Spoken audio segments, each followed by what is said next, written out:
Ayant de Noël et de la Saint-Sylvestre, vous êtes nombreux à apprécier les huîtres, un produit qui est le plus souvent importé de France ou de Nouvelle-Zélande, mais il sera bientôt possible de déguster des huîtres made in Fénois. Après plusieurs tentatives de production d'huîtres de bouche, cette fois, le projet prend forme à la presqu'île de Tahiti.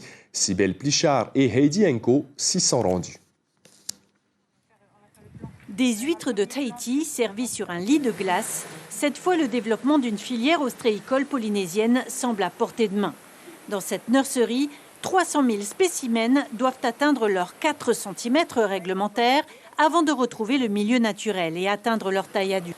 Depuis 8 mois, Manahari bichonne ses petites huîtres. On va dire que le fait de travailler sur une espèce qui se développe naturellement ici facilite les choses parce qu'elle est adaptée à la température, aux conditions du lagon, etc. Du coup, les difficultés, c'est plutôt des difficultés techniques dans le sens où il faut leur apporter à manger tous les jours.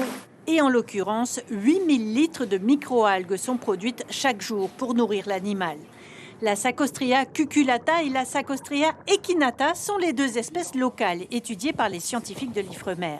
Reproduction, élevage larvaire, nurserie, vient ensuite l'étape du grossissement. La direction des ressources marines propose une technique innovante, l'aquaculture. Élever les huîtres avec des crevettes ou un poisson, le platax. On espère pouvoir non seulement gagner en croissance de par cette cohabitation dans un même milieu de deux espèces différentes, et pourquoi pas d'arriver à lutter contre le principal inconvénient de cette filière qui a été vu déjà il y a plusieurs années, qui est ce fameux ver Polydora.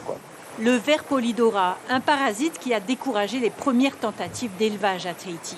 Une autre technique venue du sud de la France, l'exondation, pourrait en venir à bout. Cet entrepreneur y croit, il mise sur une production industrielle dans la zone biomarine de Wharatea. On va pouvoir produire à peu près 20 tonnes sur ce site, tout en sachant que les importations aujourd'hui sont plutôt de l'ordre de 100 tonnes. Donc on a bien réfléchi à tout ça et on espère qu'on pourra, dans un avenir proche, du moins suivant Wharatea, se développer également dans les îles ou sur différents sites.